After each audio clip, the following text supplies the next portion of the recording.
Chapter 21. It was a long walk back to his hole.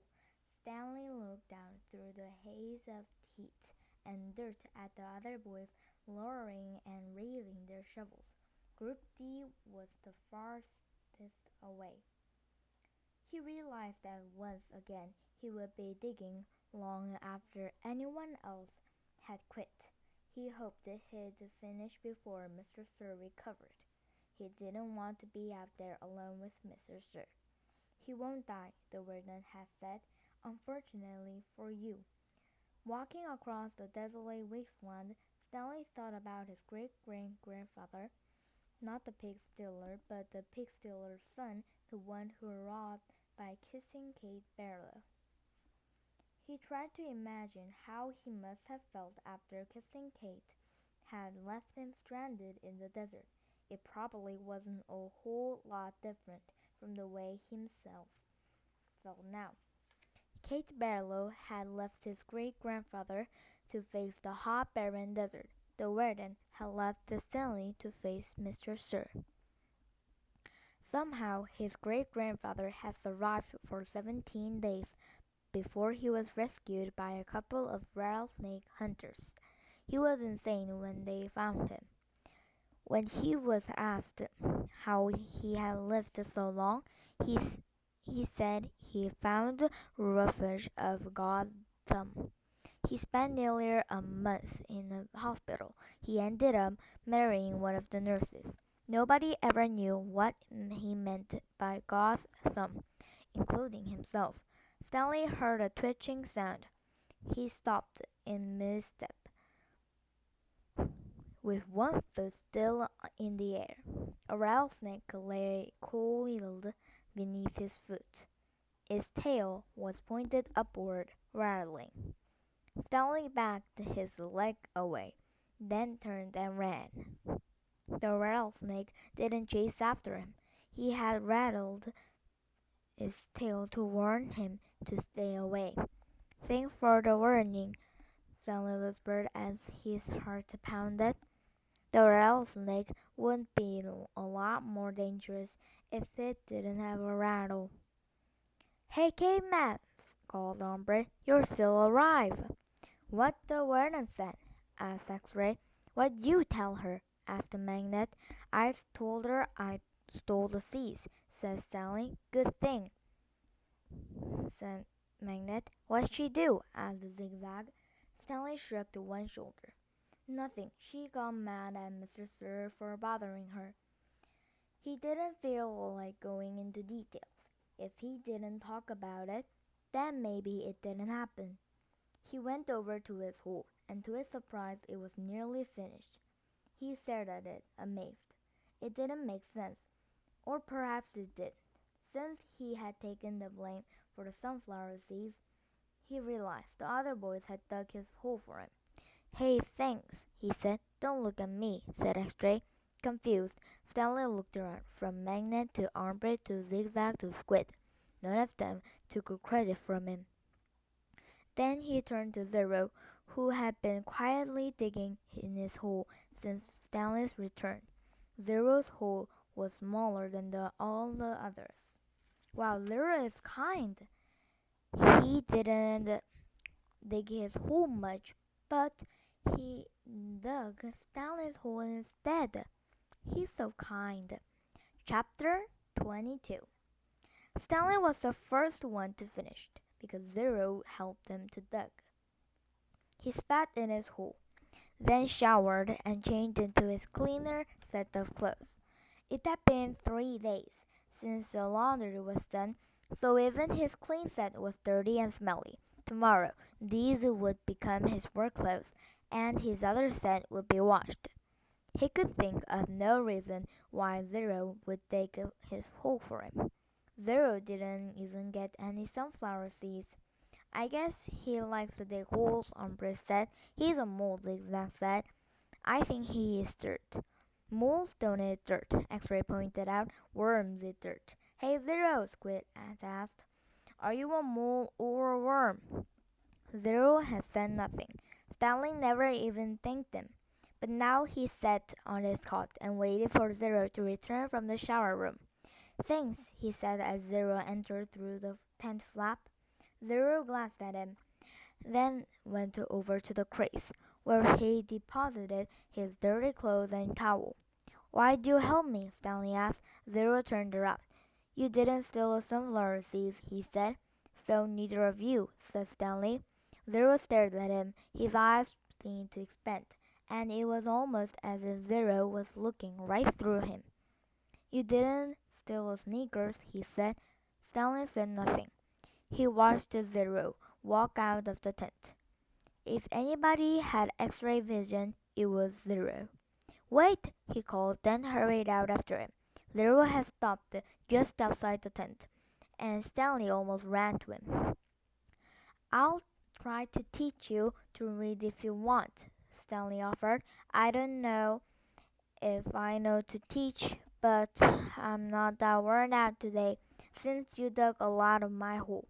A big smile spread across Zero's face. Then he returned to the tent, where they were less likely to be bothered. Stanley got his box of stationery and a pen out of his crate. He sat on the ground. Do you know the alphabet? Stanley asked. For a second he thought, and he saw a flash of defiance in Zero's eyes, but then it passed. I think I know some of it, Zero said. A, B, C, D. Keep going, said Stanley. Zero's eyes looked upward. E, F, said Stanley. G, said Zero. He blew up some air out of the outside of his mouth. H, I, K, P. H-I-J-K-L, Stanley said. That's right, said Zero. I've heard it before. I just don't remember it exactly. That's all right, said Stanley. Here, I'll say the whole thing, just to kind of refresh your memory.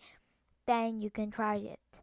He recited the alphabet for Zero, then Zero repeated it without a single mistake. Not bad for a kid who had never seen Sesame Street. Well, I've heard it before somewhere, Zero said, trying to act like it was nothing, but his big smile gave him away. The next step was harder. Stanley had to figure out how to teach him to recognize each letter.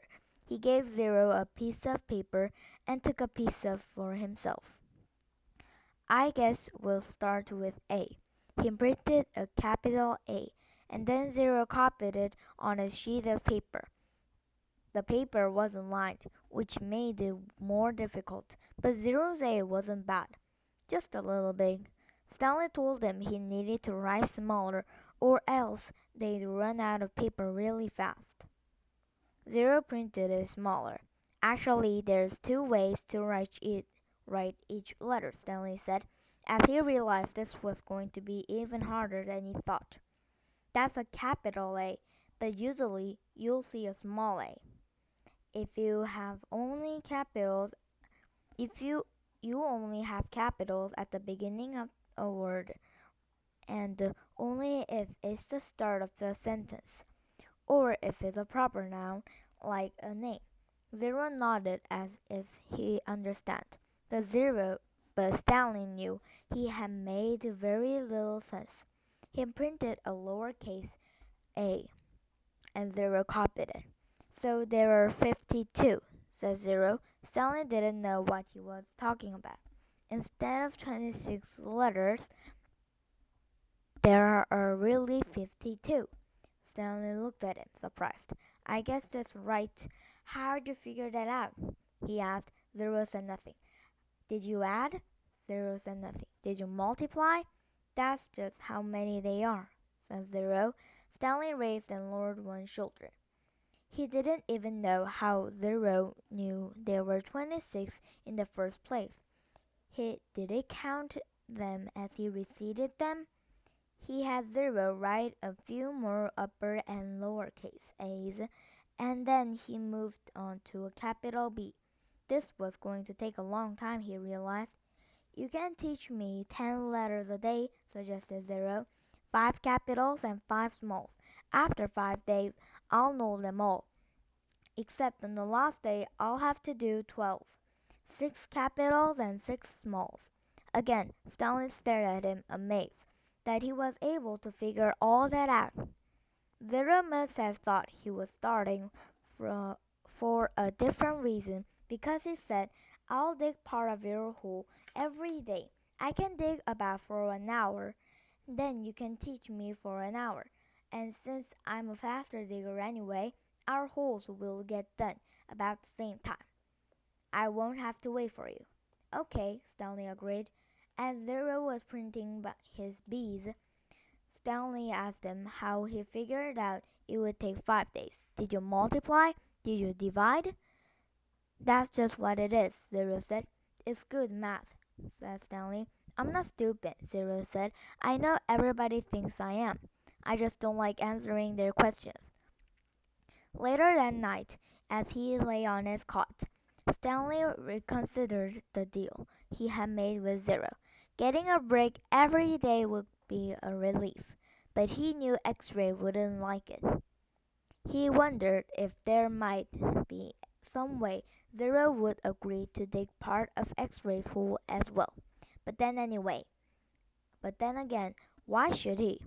I'm the one teaching Zero. I need the break, so I'll have the energy to teach him. I am the one who took the blame for the sunflower seeds. I am the one who Mr. Sir is mad at. He closed his eyes, and images of from the warden's cabin floated inside his head.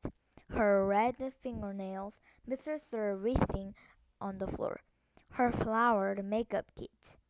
He opened his eyes.